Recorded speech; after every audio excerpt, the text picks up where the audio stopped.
Chapter 41, Entering a New Phase.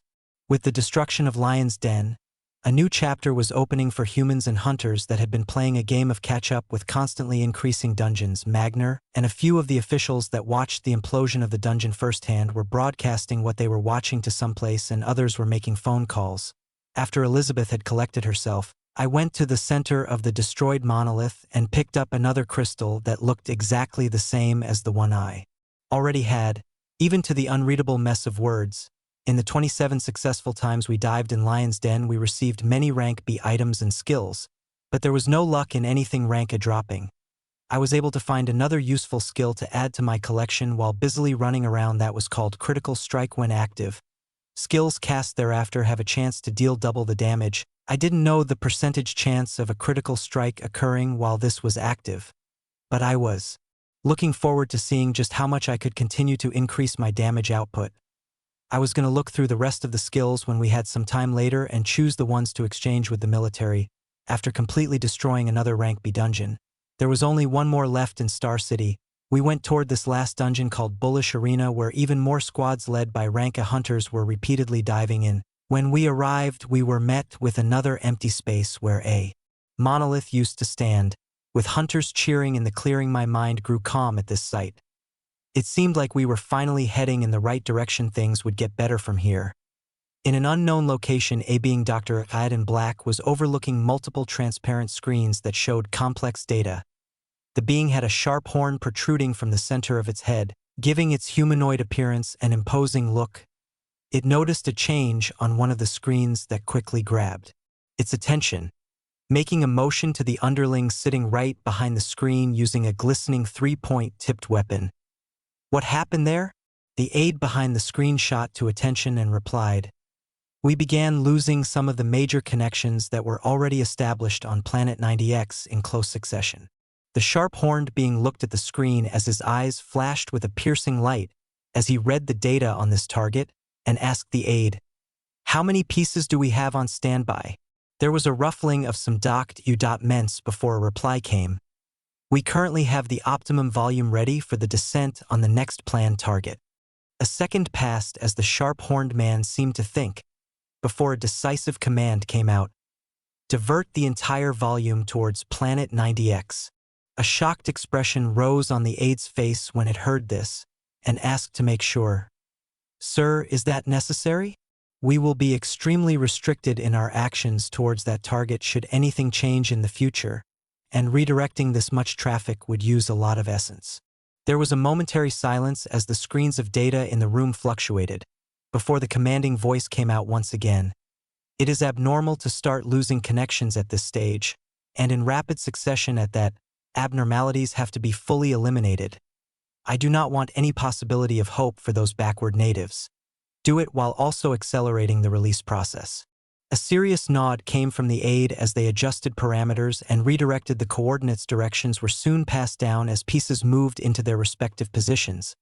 At another location not too far from them, there was a huge field that held beasts of all shapes and sizes as far as the eyes could see. There was an eerie quietness at the sight of these countless beasts as multiple small crystals in the field began emanating light barriers that sectioned them off into multiple groups. In a short period of time, everything was assembled and ready to go. With a nod from the aide, the sharp-horned man crossed his legs and sat down while closing his eyes, seemingly putting in all his focus for what was about to happen. I was watching the cheerful hunters when I suddenly felt a change. Even though I was still high in the sky, it felt as if the earth was vibrating. The vibrations only increased as seconds passed and everyone caught on and looked around them. The earth was shaking.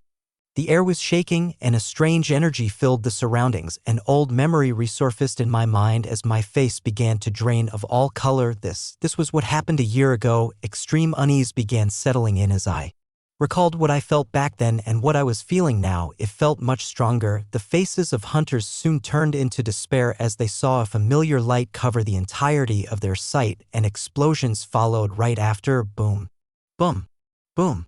As if nails were being hammered onto a board, multiple monoliths smashed into the ground and took root. Noises and screams began to be heard as multiple impacts were felt around the city, with a huge one very near to where we are. I opened my eyes in shock to find another dungeon monolith more than 2 times bigger than the ones I had been clearing smashed down onto the area of the dungeon that the hunter squads just destroyed. Some hunters that were still standing nearby were crushed, not even getting a second to let out dying screams. The impact blasted away those that were near as the new dungeon monolith stood erect and proud. Shock soon turned into despair when hunters got their bearings and saw the bloody sight in front of them, as well as the continuous screams that began resounding from the city. The most terrifying thing of all was the fact that the huge monolith that had just struck down was blinking red. Elizabeth had slumped down on top of the Black Eagle, her eyes showing pits of despair as she looked at the monolith ahead of us. My heart was about to lurch out of my chest as I looked at this monolith and observed the area around me. I was flying high up and had a good view of the city, but I couldn't believe what I saw. Monoliths that seemed to represent rank B dungeons had increased by more than 6, and besides this much larger monolith that appeared near us, there was another one just like it on the periphery of the city. Thoughts began to churn in my head as I didn't even know where to move to. The blinking red monolith near us began vibrating, not even giving a second of rest. I snapped out of my stupor and rushed towards the monolith with my right hand outstretched, hoping to make it in time before what was about to happen. My speed increased as I passed the hunters that were despondently looking forward on the ground as my arms neared the monolith. Boom! I was knocked back by a huge impact while I watched with shock as the monolith in front of me began to bloom like a flower. Terrifying beasts soon began to fill the surroundings as one even larger grew out. Roar! A gruntle roar resounded out as a beast shining in white fur popped out. It had the general outline of a gorilla, yet its size defied normal conventions. Its piercing eyes opened and looked around as its mouth curled upwards and sharp teeth could be seen. There were hundreds of beasts all around that looked toward this white gorilla that held a devilish smile on its face. Its smart eyes darted around as it looked at the hunters surrounded by beasts and roared out once more. This roar acted like a signal as the beasts jumped to the nearest hunter they could find. My eyes felt like they were seeing blood as I found my body to already be rushing towards the huge titan. Its dark eyes met mine, and its figure soon disappeared from the ground. Danger sense began ringing as I turned my direction to the sky, only to be met with the newly appeared titan smashing its huge palm towards me. PAH. Chapter 42, Death and Destruction. It felt like I couldn't breathe as my figure was forced down to the ground like a missile. Boom! The impact stole the air from my lungs as I felt multiple parts of my body ache in excruciating pain. I had no time to think as I saw the gorilla now diving down with a fist outstretched. My body was covered in a golden glow as I cast Guardian's Light and pulled away from the deep pit, the fist smashing down, missing me by a second. I wasted no time as I retaliated, casting Frigid Impermanence multiple times towards the huge beast. It seemed to instinctively evade the 5-meter cold blasts as the first 2 hit air, with only the third catching it while it was dodging and making contact. Roar! It called out with a furious expression as its left hand had deep red gashes with a blue freezing flame dancing on it. Fury took control of me as I kept on hearing the screams around me as more and more Frigid Impermanence was cast towards the huge gorilla. It was able to evade less and less after the first hit, the cold flames permeating in its bones as more of the skills smashed onto its body. The fur and skin that seemed to provide it tremendous defense were tattered and bleeding, its smiling expression completely gone as it looked at me in fear. My only response was more freezing blasts that smashed its body further down into the ground. I only watched as its body become more and more mangled. And soon enough there was no sound coming from the beast. The area around it was still decimated from the cold explosions, but as it cleared I saw a shining skill book and glistening cores on the ground. I dived down to grab what I saw as I began turning my attention to the hunters fighting the slightly smaller beasts in the background. I checked the information on the skill book as I began casting Doom Bolt multiple times towards the monsters clashing with the hunters. It was a rank A skill called Instant Transfer.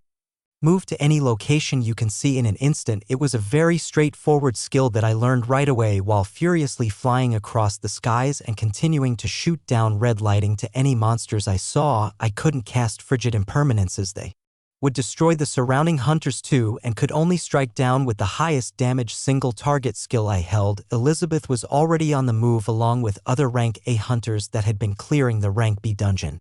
They had been taking down the monsters while saving as many lower level hunters and soldiers they could. I saw a hunter about to be eaten at a far off distance where I definitely wouldn't make it there by flying. Instant transfer was used for the first time as my body disappeared and reappeared next to the man about to have his head devoured. My defense skills knocked the monster back as another red streak of lightning struck its chest and blew it away.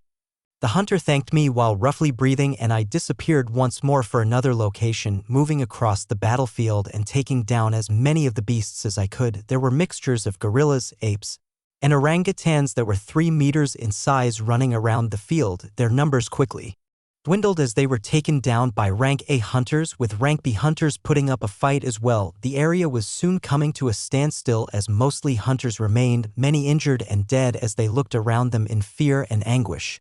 Friends they were talking to just a moment ago lay dead in their surroundings. After blasting remaining monsters with Doom Bolt, I flew around casting Guardian's Light to all the hunters that were badly injured and still breathing. All reservations were out the window. I cast as many skills as I could, minimizing much of the damage. I already saw the looks of hope and wonder from the gazes of high-ranked hunters as I finished healing the people in the surrounding. I took a second to stop in the air as I looked into the city where smoke could be seen and explosions continued to resound. The battle was still going on there, and even more casualties were occurring. I looked at the hunters below me that were either almost out of energy or looking towards the city in anger. I was already flying towards the center of the city as my voice rang out powerfully while using war cry, snap out of it and stick together, save as many as you can. My words trailed behind me as I rushed towards the city even faster, with my brain quickly churning and giving me the idea to use Eagle Eye in conjunction with instant transfer. My eyes focused and moved to a position a bit over a mile away in the city where hunters were about to be overwhelmed by monsters. And my figure quickly disappeared from my current position as instant transfer was used. Magner was looking at the sight in front of him with fear and trepidation. Just minutes after they watched the complete breakdown of the monolith that used to be Lion's Den, the world began shaking, and it happened again. The same as before, dungeons appeared. The newly appeared dungeons quickly flashed red and a dungeon break occurred. Monsters rushed out and he was now fighting on the front lines. While trying to mitigate the damage as much as possible, pull back. He was screaming commands towards his soldiers as he saw them being overwhelmed. A large number of rank B monsters were running amok, with a huge Titan up front being held back by a rank A hunter that stayed behind.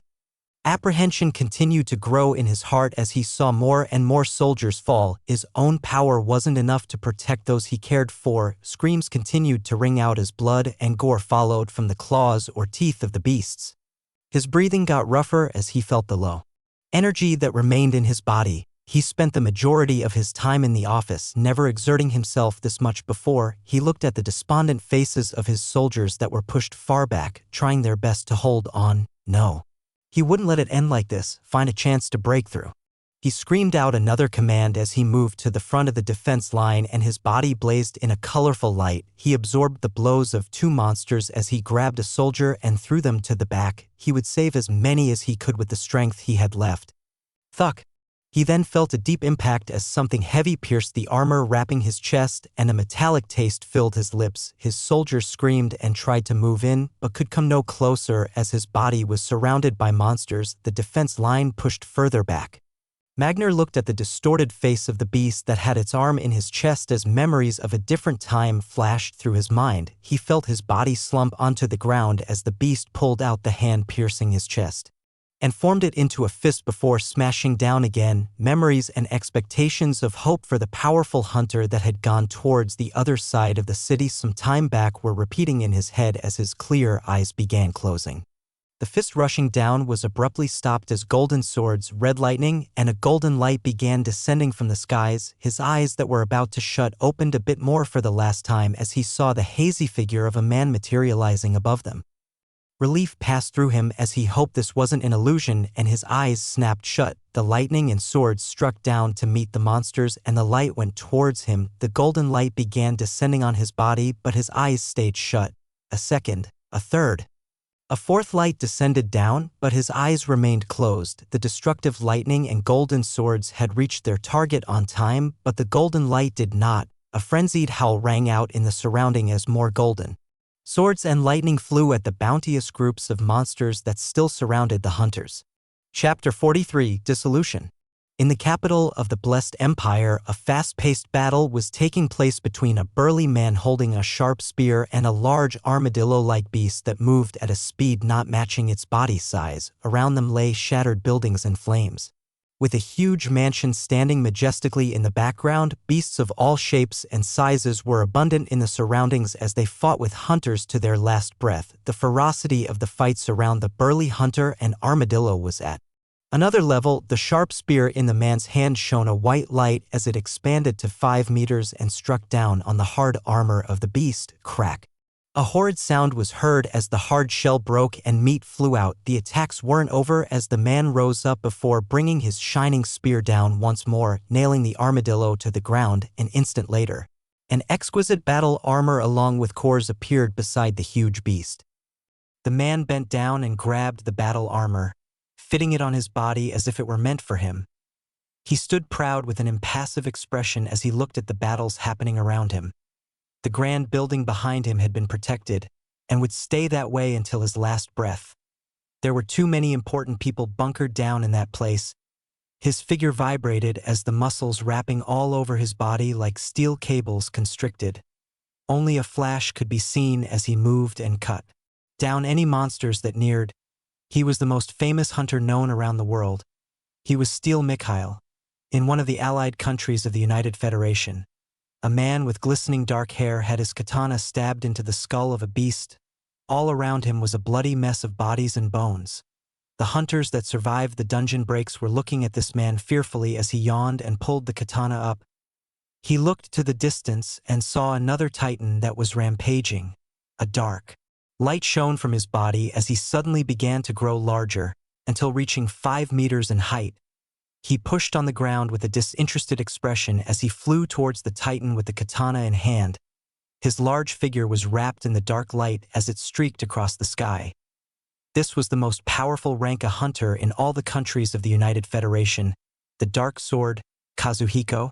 Rage was bubbling throughout every inch of my body as doom bolts and smites continued to be repeatedly cast light upon light of my greatest rank. A healing skill went down towards the body of a person I had grown familiar with these past few days. And yet nothing changed. I looked at the relieved expression apparent on Magnur's face as I shook my head in sadness and disappointment. Just a second longer and I rose up with complex feelings as the soldiers that were freed from the beast's relentless attacks circled Magnur's body. There was sorrow in the air as people collected themselves. But I didn't have the time to stay. I tried to put the matter behind me for now and keep on moving.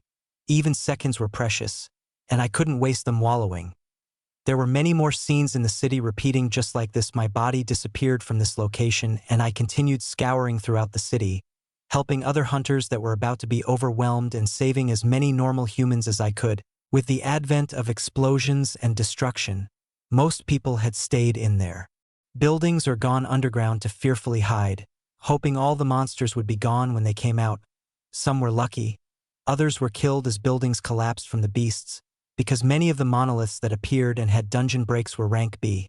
Their bosses weren't too much of a hassle for me to take down. In a few minutes, I was transferring in and out all over the city, following explosions and screams as I took down the bosses and smaller beasts, giving hunters defending the city some breathing room.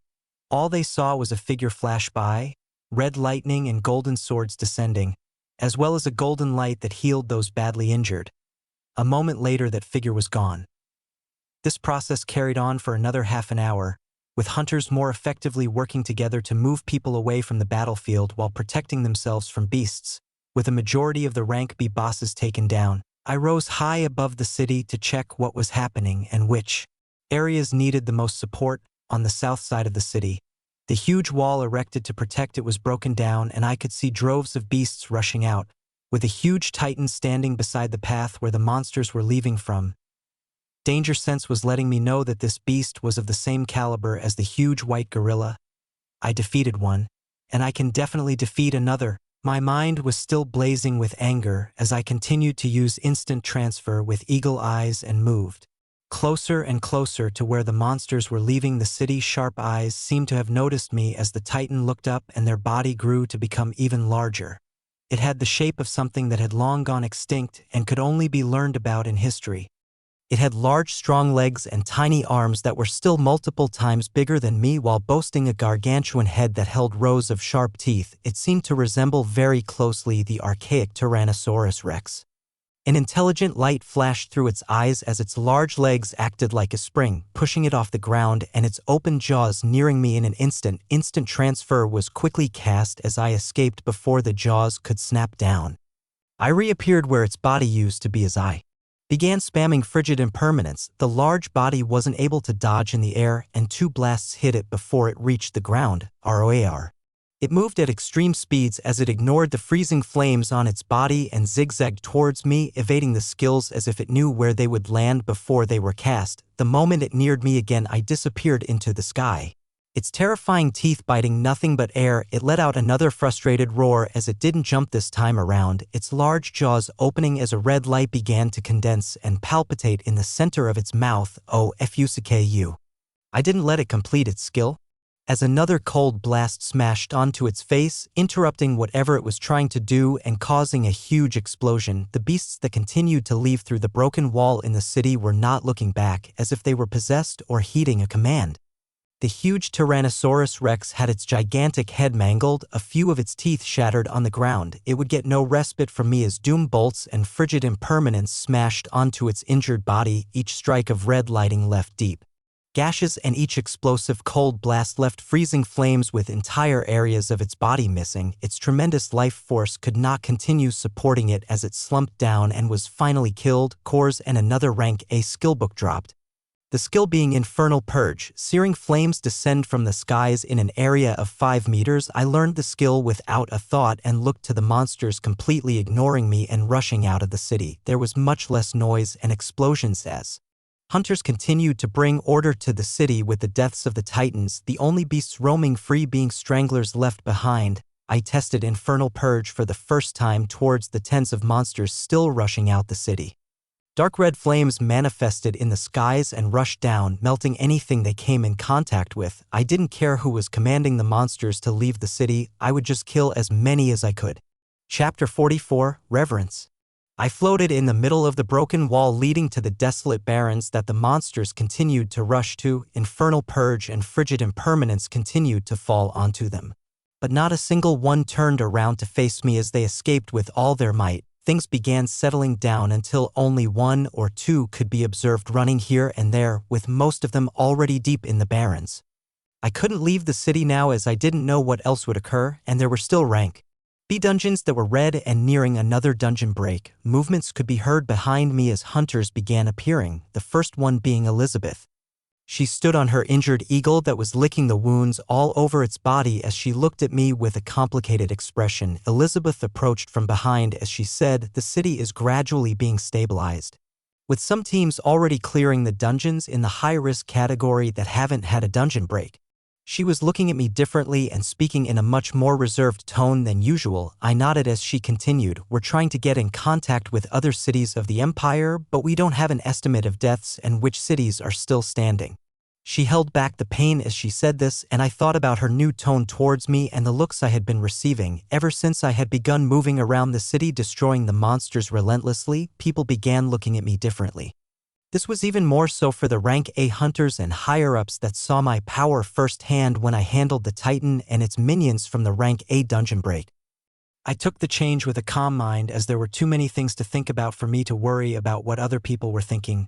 We waited at the portion of the destroyed wall until more hunters came and were stationed to rebuild and protect the hole leading out into the barrens, and we went back into the city. In the military sector, there was significant damage done to many areas, but there was still functionality as people in their respective positions got things going again. I knew nothing besides being a hunter, so I continued to fly over the city while using eagle eyes to catch anything I missed. 4 rank B dungeon monoliths were now in the city, with 2 in the high-risk category shining red and 2 shining orange.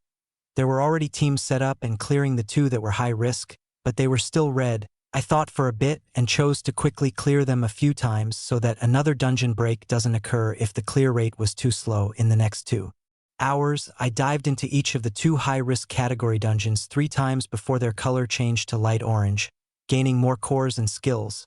Nothing disastrous had happened while I was going in and out of the dungeon.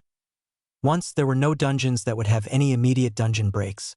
I went back to the military sector where there would be a debriefing. I ignored the thankful and reverent looks from the soldiers and hunters that I had either healed or saved and went into a huge conference room, finding the only open seat at the front center of the room with everyone else waiting. I sighed and sat down as the debriefing began.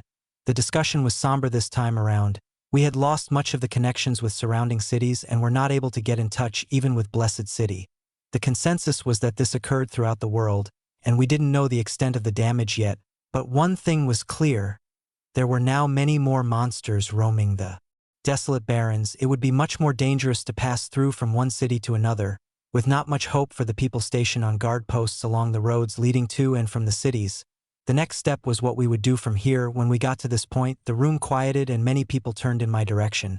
This was what I was thinking about how to deal with before coming here. In the cities, those who held the most power would be the ones in high positions and have a large influence on the direction and lives of all the people living in it currently.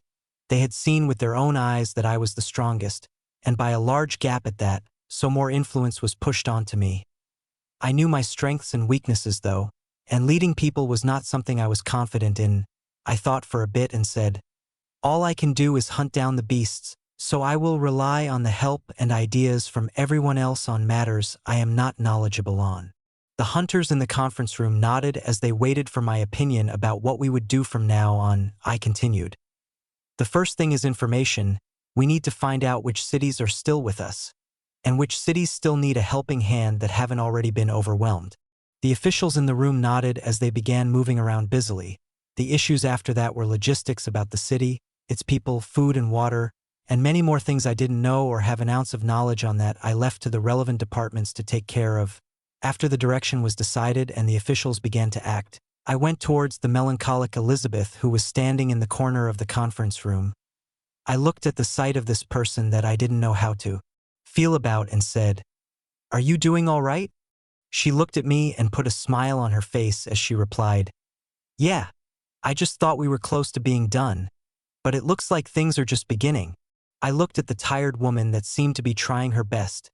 She had lost another friend today, someone she knew much longer than I did. Magner's face flashed in my thoughts as I observed the sad expression on her face and replied, "Get some rest, it'll be a new day tomorrow."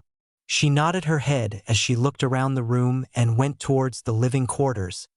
No other thoughts passed through my mind as I went out of the building and flew to the skies of the city once more. I looked to the destroyed buildings and people that were moving about and mourning for the losses of those they knew. My thoughts moved to something I didn't want to imagine right now, which was the people of Outer Bank X, with the highest ranker there being rank B. I shuddered as I thought at the possible number of deaths that had occurred there and in other similar cities. I continued to fly higher and higher up until the buildings seemed tiny and the outline of the city could be viewed fully by me. I would wait for the information to come out after what remains of the military acts to move their drones and other things to obtain intel. But I could still move myself and be ready for whatever might occur. The immediate surrounding of the city's walls were clear, and I couldn't see much else in the darkness this high up even with eagle eyes, but I instinctively felt that there was something in that darkness. I stayed in the air, watching and waiting for dawn to break to see what was waiting for us in this darkness. Chapter 45, Raining Flames. I floated in the night sky as thoughts continued to churn in my mind. Hours went by as nothing out of the ordinary happened. When the light began to appear on the horizon, I had made a monumental decision for my actions from here on out. The cover of the night was pulled away as the walled city and desolate barrens revealed themselves to me. Far from the city, there were many moving dots that made for a terrifying sight. At the forefront of these dots were 3 large titans that moved around. Menacingly, more and more beasts were coming from all around to join this larger crowd as the dots kept on increasing. The scene reminded me of the pictures of the horde of beasts with the large turtle in the middle that were also making its way towards the Empire. Albeit the sight in front was at a smaller scale, the monumental decision I had made while I was floating in the night sky this past night was to start moving independently. As great as it was to mix around with others, it was also limiting me. I was planning on going all over the Empire to clear out the dungeons and beasts that have popped out before going ahead and facing the incoming horde of enemies after. This was me moving faster. I would start with the collection of beasts amassing themselves around this city first. My eyes were on the three moving titans whose figures became even clearer with the sun breaking through the horizon. One was a large bear with claws drenched in black.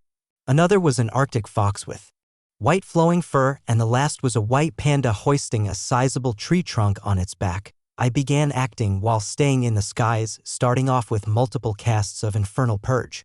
The dark red flames that were terrifyingly hot rushed down towards the gathering of beasts below. Elizabeth was watching an alarming image of collections of monsters outside the city. What alarmed her the most was the droves of flames that were now falling down and burning everything on sight. She had not been able to get a wink of sleep last night, and she doubted anyone would have. They had received signals about the gathering of beasts outside the city a few hours ago and were already moving the tired hunters to fight as soon as dawn broke. She came to the forefront at the destroyed portion of the wall, only for the sight in front of her to present itself. The dark flames were the first thing she saw. When she looked to where they were coming from, she saw the hazy figure of a man she soon recognized in the sky. Her mind was much calmer as she saw this, and she thought about the incomprehensible power that Noah seemed to have. She had thought he was a better than average rank A and chose to let loose with him for a night just to forget about the grimness she had been dealing with all this while. It was a great time, but she felt like she really couldn't approach this man that same way again. He just seemed too strong and intimidating, currently becoming a different person. Overnight, she also knew herself, and she didn't think she was the type of woman that deserved someone like him. Looking at the destruction he was bringing down on beasts that they would have to spend hours fighting, she knew someone like him wouldn't stay in one place for too long. A person of his caliber deserved somebody that wasn't damaged and was meant for much greater things. A sad expression passed by her face as she depreciatingly thought about this. She thought of the attack yesterday as she watched the monsters outside the city howl as flames kept on falling onto them and melting their ranks clean through. That attack had occurred the moment they began destroying dungeons. Anger rose in her as she thought about this. That attack was deliberate. Their enemy was much stronger than they were, and they knew nothing about them. She looked to the skies once more as she hoped. She just hoped they now had someone just as strong that would stand by their side. She was planning on staying in Star City for quite a while to take care of things that might fall apart because of the absence of a great friend of hers. He had saved her once in the past and owed a great deal to him, and yet she wasn't even there when he died. Her wrathful heart was getting some relief as she watched three titans angrily rushing around the other beasts, avoiding flames. They had tried jumping to reach the target in the sky, but this resulted in even more gruesome injuries as patches of their body were melted from the continued rushing flames. Elizabeth looked at this ridiculous sight of three rank A bosses that effectively could not do a single thing to the man in the skies and thought maybe, just maybe, they would be all right. The monsters began dispersing as they couldn't deal with the attacks coming down. And this was when another attack was introduced. Circular explosive blasts of cold elements wrecked the area where the monsters were in, blowing them to smithereens and only leaving behind blue flames. With the combination of flames and these cold blasts, a majority of the beasts were destroyed or sent running. The three titans did not make it out alive as their bodies lay burnt and frozen in the chaotic barrens. She, along with the other hunters placed on the broken walls, looked up to the figure in the sky in reverence and fear. He hadn't come down even once, but the horde of beasts lay dead around him. After watching the unbelievable show of the decimation of beasts, hope rose in the hearts of many as they looked to the future. Communications were properly established and they were able to get a better grasp of the situation around them. The Empire's capital was damaged, but still standing because of the strength of steel. Mikhail, other cities that had rank A hunters and a multitude of rank BS were able to bring things under control, but the deaths were in the millions for many cities, with others completely destroyed. News from the United Federation was just as grim, with some countries destroyed and others turning lawless. People from all sides were living in fear. As this scene from some time ago repeated itself, something even more disastrous was a new threat that had just appeared. Besides the large horde of beasts coming towards the Empire, another had formed and was targeting the United Federation. This horde had something that made many people tremble in fear. It was a mythical beast they hadn't seen before, a dragon. News from those that saw this beast and were still alive said it had come out of a monolith larger than any of the currently meant ones, and that it spelled destruction for the entire world. When the images were first seen, the officials did not want to believe it. The dragon was not carrying out indiscriminate destruction, but occupied a few countries and declared himself king.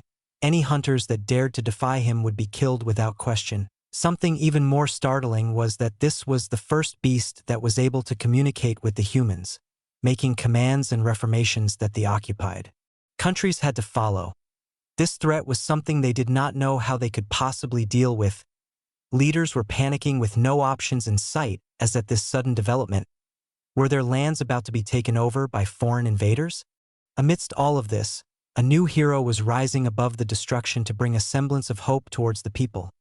Because of him, one particular city in the empire faced the lowest number of casualties. He was a versatile mage that fought in the front lines, tirelessly casting skill after skill with boundless energy. He was the peak rank, a hunter known as Noah Osmont. Chapter 46. Unshackled. I observed the burning lands beneath me as the screams of beasts rang out.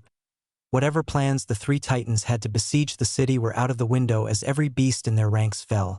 And eventually they themselves met their end. My defenses were a notch below these rank bosses, as can be seen by how the first one I took down yesterday broke a few bones with a slap. My offensive skills could not be matched though, as the damage of rank skills that were further boosted by support skills ravaged their defenses after just one attack. I floated down to the burning ground to pick up the cores, similar to yesterday. Many of them were rank cores as the beasts came from a rank dungeon break. I left lower-level cores aside when I was flying through the city yesterday, only grabbing and absorbing the higher-ranked ones when I stood guard in the sky the last few hours. With the death of many beasts here, as well as the large piles of cores I could see besides the 3 dead titans, I should be able to absorb enough until I reached the cap of 300 for my attributes. With the skills that provided additional attributes, mine had already broken through to the next rank after a what was this rank? Maybe I'd be the pioneer to find out. Besides the cores, I found 2 rank skills and an item from the 3 bosses, the 2 skills being Spear of Destiny. Dark energy manifests in the form of a spear that aims at the hearts of your enemies, and ultra regeneration. As long as your heart beats and your brain is still functioning, you will not meet death. The item was a purple armor that looked extremely sturdy called Armament of the Commander. I learned the skills and equipped the armor, enjoying the new feeling of safety after the hard material covered the entirety of my body. I went back towards the city after that and met many hunters that were prepared for a fight that was finished. I nodded at Elizabeth and went back with her into the military sector to listen to the updates they had received so far. The news was grim, with many deaths and some cities that couldn't be reached. A monster that exceeded rank A had taken over countries in the United Federation, and the threat of the horde of beasts with the terrifyingly large turtle that was most likely of the same rank as the one appearing in the United Federation had its horde increased in size and was accelerating towards the Empire. I listened to all of these pieces of information and knew what I would be doing from now on. There was no time to waste, so I used my newly formed influence in the city to get many things in order. The first thing was to procure more storage rings, and I was able to find 2 more rank B and 3 rank C rings from the military inventory, bringing my total collection of storage rings to 5 rank C, and 3 rank B. Half of these rings would be filled with food and daily necessities, as I was planning to leave the city, roam the barrens, and give aid to any other existing cities while going towards the monster horde heading towards us.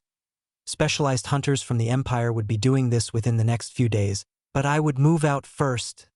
This responsibility did not feel that heavy on me, as the strength I had more than made up for it. I knew that my focus was blank for a reason, and it wasn't to waste it away just clearing dungeons and cities and being entertained. I made this clear to the rankers that were standing atop this city, and their expressions turned somber as they heard Elizabeth looked at me and spoke.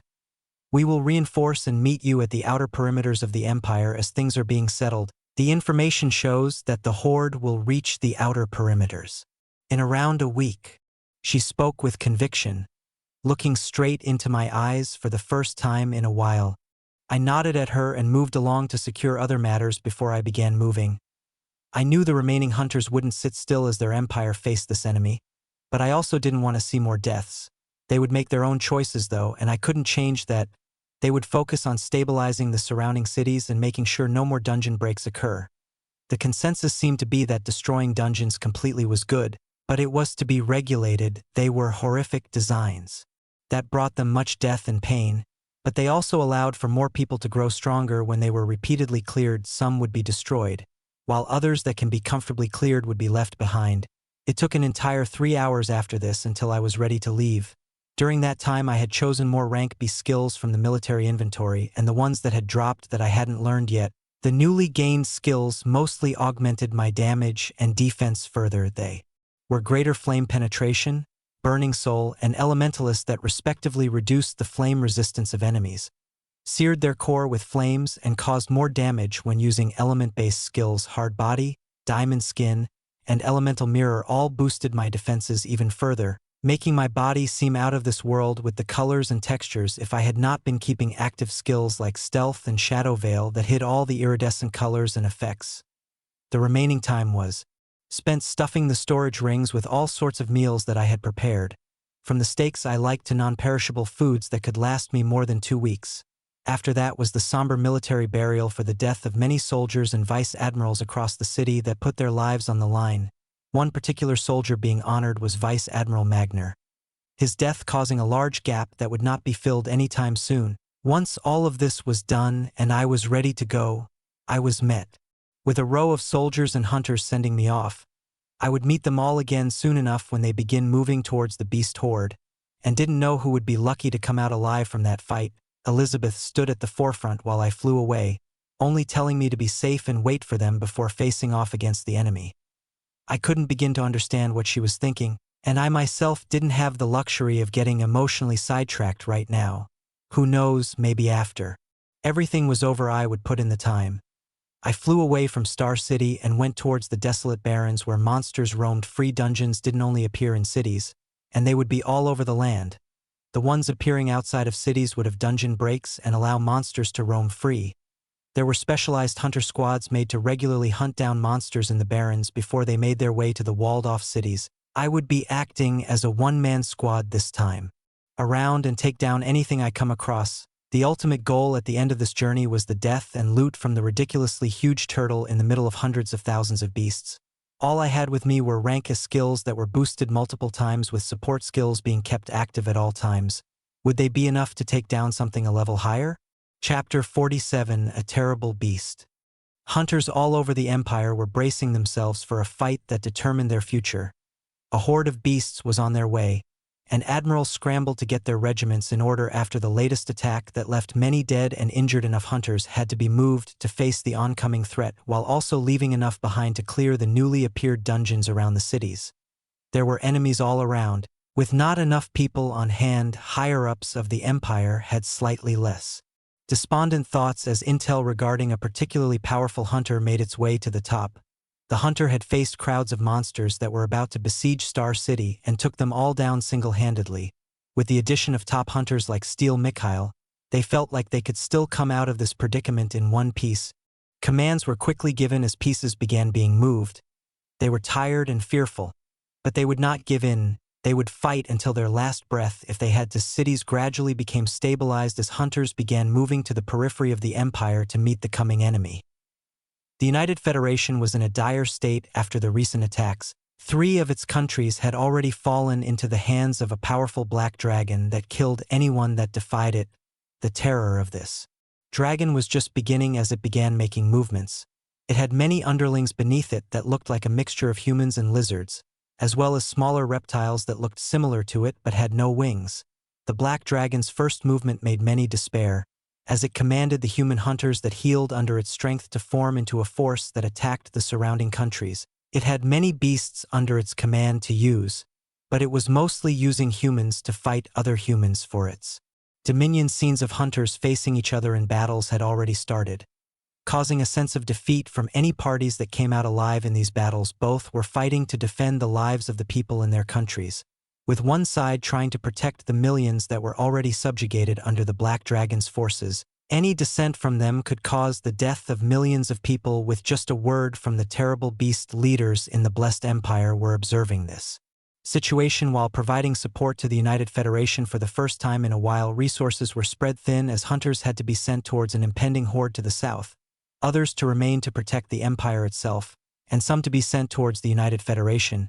If the countries there all fell under the command of the Black Dragon, The Empire would be next. The dark sword, Kazuhiko, was feeling a different emotion for the first time in a while. It wasn't the usual apathy and disinterest that he felt even after the apocalypse occurred. He had naturally awakened and risen to become the most powerful hunter of the United Federation as time passed. He had cleared dungeons, faced Ranka Titans, and done everything his teenage mind had ever dreamed of. But he was quickly bored again, even after dungeons appeared en masse again. The Ranka bosses from the dungeon breaks quickly fell under his sword, but now something different was occurring. His blood boiled as he saw the images of the huge black dragon that was making its way to the center of the United Federation.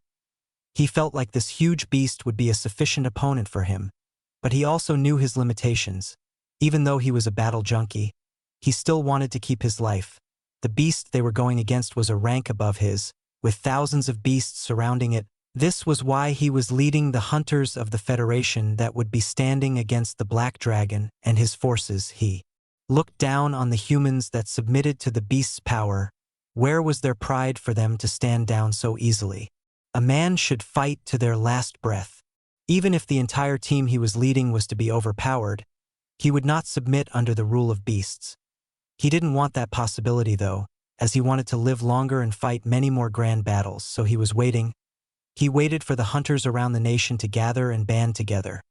He waited for the reinforcements from the neighboring empire. He waited for all the pieces to be moved in place before he faced off against the huge beast and its army. His heart was pounding as he stared at the image of the dragon. He couldn't wait for the battle to start. Steel Mikhail laid his trusted spear down as he absorbed the information he was receiving. Their blessed empire had born another powerful hunter called Noah Osmont. The information put him on top of the charts just from the exploits he had done so far. He thought about the described scene where this hunter stood against droves of beasts and took down 3 Ranka bosses all by himself. Would he be able to do something similar? He required the help of other hunters stationed in the capital to take down the Rank A bosses that had appeared because of multiple dungeon breaks. He had mages healing him and other hunters contributing to keep them busy while he dealt killing blows, yet Noah seemed to be doing the work of multiple hunters all by himself. He withstood the attacks of a titan and came out alive. Used highly offensive spells to take it down while also healing injured hunters he came across. He was truly powerful. Mikhail wasn't feeling any form of jealousy or envy from his title as the strongest hunter of the empire going to someone else. He loved the land he was in and would do anything for it. Having stronger hunters was naturally a good thing. They had already received news that Noah was making his way towards the monster horde south of the empire. This showed the man's confidence in his strength. The empire was also continuing to send its forces and resources to the outer perimeters to meet the beasts and reinforce this hunter. A majority of the high-ranking hunters would either be going in the same direction as Noah or towards the United Federation to help with the newly risen threat that would point itself towards the empire the moment it was left to run rampant. He would stay in the capital as its protector. He and a few other hunters would clear the Rank A dungeon here and the newly appeared ones in surrounding cities so that no dungeon breaks would continue occurring. He would be the last line of defense for the millions of people living in the empire. That was his role. He was the protector. Chapter 48, Destroyed Cities. Scenes of something you wished were only in your nightmares were making themselves prevalent as I flew across the skies of the desolate barrens. A semblance of society lay destroyed on the ground with patches of monsters roaming free. Many of these monsters were either being led by a titan or you could occasionally find a few traveling alone. Many of them were cleared after the appearance of dungeons the first time, with the occasional teams being sent whenever a dungeon appeared and a dungeon break occurred in the barren lands. After the stabilization of the cities, more hunting squads that handled these monsters would have to be sent out so that they don't form into larger groups and begin targeting the walled-off cities. I had passed by 2 cities so far, cities that I had seen while driving to Star City not too long ago. Their serene atmosphere was broken as you could see destroyed buildings and smoke, but they were still standing. There were significantly more casualties. In other cities that were not lucky enough to have strong hunters stationed, I was forcing myself to not prioritize a city that I couldn't keep out of my mind, as there were more cities near me where I could save more people in time. I would move at the fastest pace towards the place I awakened in, Outer Bank X. The 2 cities I passed were still trying to clear any monsters running around inside, with a few patches of monsters slowly getting together outside the city walls. I began with the inside of the cities and sniped the monsters with Doombolt. Hunters would be chasing the beasts only to see of a flash of lightning and a charred corpse right after, looking to the skies to see my figure flashing away with instant transfer to my next target. When I was met with any titans grouping monsters together, I cast Spear of Destiny towards them. A dark palpitating spear more than twice my size would form and strike down towards these large beasts, nailing them to the ground. Rank B bosses required 2 or 3 hits of the spear that always aimed at their chest before a bloody hole appeared where their hearts used to be ruptured. Rank A bosses required well over multiple casts of Spear of Destiny, as they instinctively felt the deadly spears heading towards them and either tried to evade or block. After their arms became a mess of flesh and bones and their mobility was reduced, the dark spears dug through the tight chest muscles until they reached their hearts. I only came across 2 other rank A bosses, adding to my collection another rank A skill and item. The skill was Arc Lightning, a terrifying lightning that chains onto other nearby enemies, strikes down, and the item was Fairy's Wings. This was the first item I found that wasn't a generic armor or weapon, but its effectiveness was low when it came to me. When equipped, it looked like white glowing wings of light spread out from my back. The wings allowed you to float as long as mana was supplied, and having them on increased your maneuverability and speed in the air. I didn't need the floating function because of flight, but I would have them on for the boost they provide while I was flying. My speed became even faster, allowing me to reach the 3rd city today before night fell. This city was even more desolate than the last 2, with the majority of it in ruins and hunters still holding off monsters. I tried Arc Lightning for the first time here and watched a streak of blue lightning pierce into one monster, and then it continued flying and chaining towards multiple others in larger groups of monsters. The skill was able to chain more than 8 times to take down multiple beasts. I flew around the city and cast Guardian's Light towards the injured, my figure that was flying through the skies, releasing golden lights while having glowing wings outstretched behind, only made me stand out even more. The city and its surrounding area was cleared of monsters in no time, and I chose to spend the night here as I realized I couldn't hunt effectively at night with the low visibility. When I took the journey to Star City last time, it had taken us the entire day from Outer Bank X to get there, yet now I was only halfway through to Outer Bank X as I worked to take down groups of monsters and aid the struggling cities I came across. At the same time, I was clearing any dungeons that were high risk so that another dungeon break didn't occur. After seeing the state of most hunters in the city, I also gave out the many rank B skill books, items, and cores I didn't have need of to raise multiple rank B hunters in the past 3 cities that could effectively handle the new dungeons that arose.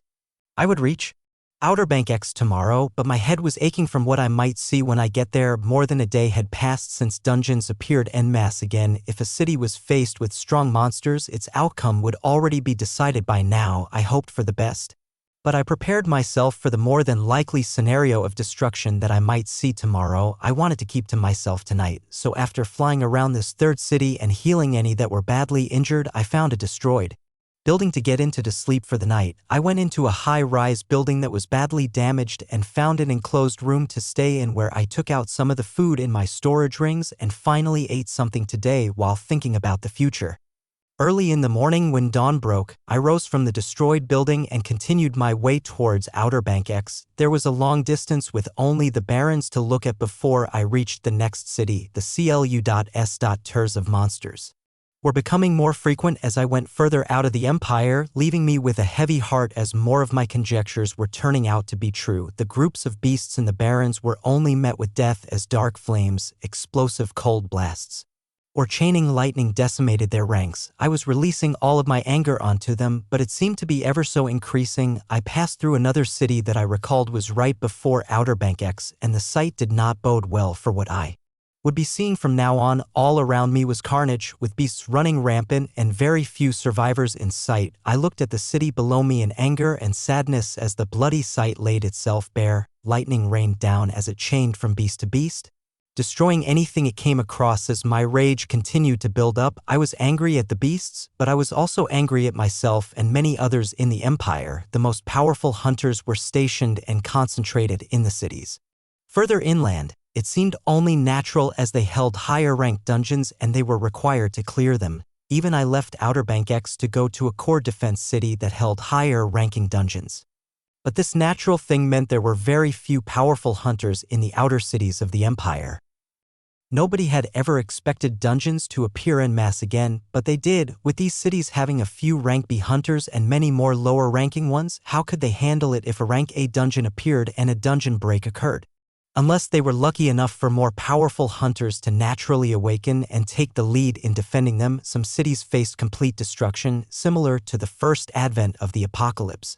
Many deaths will occur throughout the world until those truly powerful begin to fully mobilize. The only sliver of hope was people hiding in underground bunkers as the monsters roamed above them, only left to wait for a chance of survival. I looked at the destroyed city while taking down the beasts, in the most excruciating ways possible, hoping many people were able to hide themselves and bunker down in some of the purposefully created shelters. Chapter 49, Rage Against an Unknown Enemy. The process didn't take too long as extremely terrifying rank A skills rained down on the beasts until all that was left was charred or mangled bodies. I repeatedly used Warcry while flying across the skies to see if there were any people lucky enough to evade the rampage of the beasts. I already observed some underground structures broken through and the people huddled inside killed, but expected some to be luckier in such a large city. A few hunters and people began rising out minutes after I began using Warcry, fear and despair on their faces as they looked at the city they used to know. The city was very large and widespread with collections of people far apart, so I gave them all a singular message. The path towards the inner cities of the Empire was cleared and they should start making their way there. I continued to increase the number of cores, skill books, and items from the many bosses I had been taking down on the way here. So I used my gut and chose people and hunters that seemed to hold another emotion besides fear for the beasts that did this to them. I looked for any people with rage on their faces and handed out many of the cores, skills, and items that were useless to me. This would strengthen them and make them strive to do even more. I spent a few hours in the city trying to quickly wrap up the rescue and strengthen process so I could head towards Outer Bank X.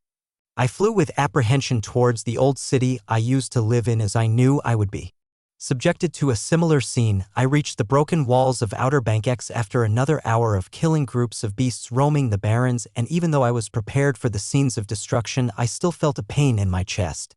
Similar to the city before, monsters roamed free with many people brutally dead across the city. My heart felt the growing rage that I had nowhere to aim to besides the mindless beasts that continued their destruction. I wanted to find those responsible for this. I wanted to find the enemy that continued to play with us and the lives of billions, but they were nowhere to be found, only mindless beasts continuing their destruction. I repeated what I did in the previous city with a heavy heart as the monsters fell to a variety of my destructive skills as I looked for any survivors in the city. The process repeated itself similarly, with thousands of people being lucky enough to hide in underground bunkers all over the city and not be found by the pursuing beasts. None of the hunters I knew in the city were anywhere to be found. The confident face of the female hunter that spoke without regard passed through my mind. She was nowhere to be found. I flew around the city as I located the destroyed structure of the dilapidated apartment I used to live in. The building was half destroyed with no signs of life. Where my lodging used to be was now just air, with rubble on the ground being all that was left of it. Emptiness that I didn't think I could feel pervaded my body as I took my time and watched this scene. I had watched so many of these scenes of death and misery that I thought I couldn't get any more enraged, but I was wrong. I reined in my emotions as I passed out skill books, items, and cores to the many people remaining alive in the city while telling a similar message as before. For them to head towards the standing cities of the Empire. I rose to the skies and looked at the destroyed Outer Bank X for the last time as I moved even faster, making it my goal to comb through the periphery of the Empire and destroy as many groups of beasts as I could. Another day passed and I was able to pass by a few hunter groups led by rank A hunters that were carrying out a similar mission to mine. It took a few days for the hunters to stabilize their cities and start sending out more squads to purge the beasts populating the barrens and give aid to other cities. I could also see regiments of soldiers in huge lines of trucks carrying supplies heading straight to the defense line where the collision with the horde of monsters would soon occur. I helped any hunters and people that required aid while giving out skill books to awaken even more hunters that still had the will to fight. I was killing so many monsters of lower ranks that the many rings I had were nearly filling up, making me very generous in giving away the resources I held. I would give more than half away whenever I came across regiments of soldiers led by vice admirals or admirals. They would be putting their lives on the line soon enough. Strengthening their ranks before this fight would still be beneficial. The blessed empire was large, with many cities populating it, but I wasn't moving alone in the empire. The cities and people that could be saved were saved in the next few days, with more and more hunters congregating to the last defense line getting ready for the brutal fight. I was able to take down 5 more rank A bosses while moving these past few days, providing me with an abundance of cores that brought my attributes all the way to 300 for vitality and strength, even without putting the attributes from the support skills into account. The rank A focus attributes were given to the military as I still had no use for them, the blank attribute not changing the slightest no matter how many I absorbed. 3 skills and 2 items also dropped from these rank A bosses, the skills being Void Slash, cut the area in front of you with a swing of your sword, Expansion, burn your energy to expand your body to its limits, and Pain Resistance. The perception of pain in your body is dulled. I learned the Expansion and Pain Resistance in a blink and put away Void Slash that I wouldn't be using for now. I could use both of the items, one being a rank A storage ring and the other was Emperor's Boots, granting me a boost in speed that further enhanced my already fast flight. The time was quickly approaching as the horde neared the empire, and I went towards the defense line to meet the coming enemies head-on while trying to minimize the deaths of hunters as much as possible. They had erected a wall and trenches that stretched for miles left and right where many hunter soldiers were stationed. The empire was preparing for this horde for a while now, and the sudden appearance of new dungeons and beasts had only damaged parts of the defense line that were repaired. As soon as the hunters took back control, I placed the colorful fairy's wings into my ring as I flew towards one of the command centers. My figure put the already tense hunters on high alert, but ecstatic expressions rose on their faces as soon as they saw it was me. I had been moving across the empire rapidly these past few days, becoming widely known as more and more of the hunters I saved moved around. I had also met with the military regiments multiple times and provided them with the loot that was filling my rings, making many of the hunters in the military excited when I neared. I landed on top of the wall lined up with soldiers as I looked out to the wide expanse of barrens before us. A horde of hundreds of thousands of beasts would soon be upon us from this quiet stretch of land. Chapter 50: Collision between opposing forces. As hunters prepared to face the monsters with the moving landmass of a turtle at the lead in the blessed empire, other hunters were banding together to stand against the tyranny of the Black Dragon in the United Federation. With the continued aid from the empire, a coalition of forces was created consisting of hunters from each of the nearby countries and the empire. The person leading this coalition of hunters was the Dark Sword, Kazuhiko. His power was renowned in the United Federation, and he was among the strongest hunters to take the lead against the terror of the dragon. The Black Dragon continued to propagate its forces, increasing its influence towards the surrounding countries in the span of the week. The hunters from the overtaken countries had no choice but to listen to the commands of the beast that held the lives of their loved ones in its hands. The beast would not act a majority of the time, staying behind the ranks of its crowds of monsters and only stepping in whenever a powerful hunter was making a stand. Its power was destructive and nobody could stand against it. The combination of the Dark Sword, along with other peak rank hunters, was what the forces were hoping to stand against the power of the dragon. Only time will tell. As the two forces neared one another, a collision between the coalition of hunters and beasts was imminent. On the defense line at the outer periphery of the empire, a hunter was holding a long staff as he looked at the scene around him. To his left and right were rows of hunters holding mage staffs similar to his, and even more holding exquisite bows in their hands. Below him were even more hunters holding a variety of shields, swords, and other close combat weapons. They were ready to put their lives on the line for the beasts that were coming. His hand that was holding the staff was trembling as he began to feel the ground beneath him to do the same. Dust was quickly rising on the horizon, signaling the coming of the monsters. The trembling hunter turned his head towards one of the command centers where he could see the powerful hunters of the empire congregating. Standing on the lead of these hunters was a man with dark hair and a radiant fair complexion. His body donned an ethereal purple armor that vaunted strength. He stood at the forefront, overlooking the walls and the people with an expression that seemed to give off conviction. The trembling weapon in the hunter's hands settled just a little at this scene. He knew this hunter that assured the fears of many of the people here. His regiment was about to be overtaken by a pack of beasts led by a rank Titan on their way here, and this man appeared out of nowhere with powerful skills that took care of the beasts that were about to take their lives as if it was nothing. It was this strength that gave many hunters hope of seeing the next day in one piece. The dust on the horizon continued to grow larger as more small dots could be seen with the naked eye as time passed. The small dots could be seen getting larger and larger at every step. The hunters were prepared.